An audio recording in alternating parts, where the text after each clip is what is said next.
What if I could learn how to design my most fulfilling life with the principles of game design? So you know the feeling. You finish college and it's like, what if I get stuck in the wrong career? This is my life. Like, I can't waste it. And all the advice is like, oh, you should just find your passion. It's like, what is my passion? What if I like tons of things? What if I can't make any money? What if I don't like it anymore? But there's hope. And I wanted to share with you guys a new angle that has helped me tremendously, and which honestly I've never heard talked about elsewhere, which is why I'm so excited that I wanted to share.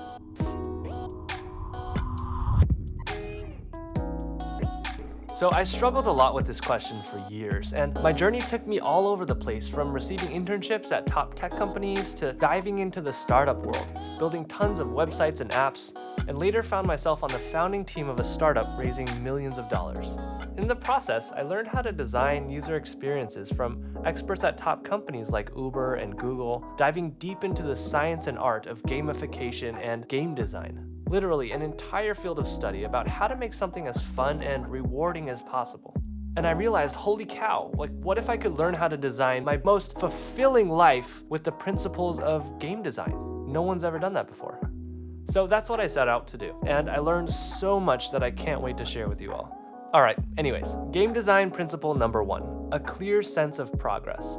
Humans are happiest when we make progress towards something. We're always beaten over the head to find our passion, but you know what? It's actually less about what you're doing and more about seeing your work counting towards something you care about. What game designers know is that work can be inherently satisfying as long as you meet 2 conditions. 1, you must care about the result. Think about it. Whether you're playing Zelda or Call of Duty or Tetris, you're often spending hours grinding, literally running virtual errands for virtual characters, doing repetitive tasks over and over and over again to grow your stats. Sounds a lot like work to me. But we do it because these games make you care by weaving a story or having social elements that you can brag to your friends about. And secondly, you must have a sense of agency to be able to do the work when you want to and have some flexibility in the way you do so. Notice that passion or enjoying the actual task itself isn't on this list. For most games, the enjoyment and fulfillment we seek comes from making progress towards something meaningful. So think less about what specific work you want to be doing, and perhaps more about what impact do you really want to see in the world. Examine your values and what you want your life to count for. What causes do you care about? If there's too many things you care about, figure out what they have in common.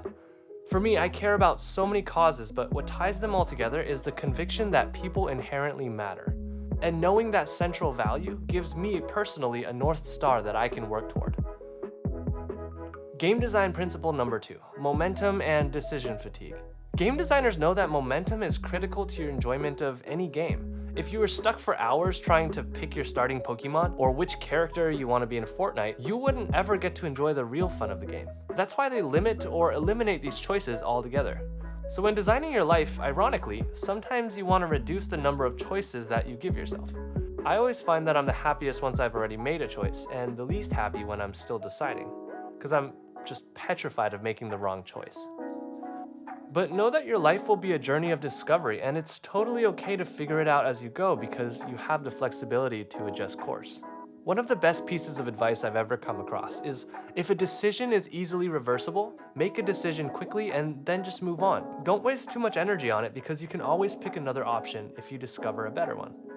So for things like finding your first job, my brother's in that situation right now, and I tell him not to think of it as picking the career that you're going to be locked into for the rest of your life, but rather treat it as an extension of your college education to transition you into the real world, like an extra year of college.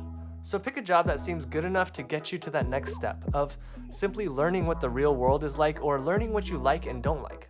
Don't worry about it being perfect because number 1, perfect jobs don't exist, and number 2, you can always leave in a year and you'll learn more about what you want as you experiment and learn about these things. So this video is getting a bit long already, and there's so much, we're barely scratching the surface here, but I'm still experimenting to figure out what videos to make and what resonates with people.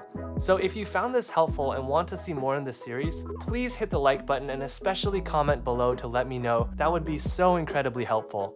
So when I make a follow-up video in this series, you can find it right here on the screen. Click that right now to watch the next one. And in the meantime, until that happens, I made a playlist with some other videos on the topic of life design. Click on that and I'll be waiting for you in the next video. Thanks guys, peace. Cool beans.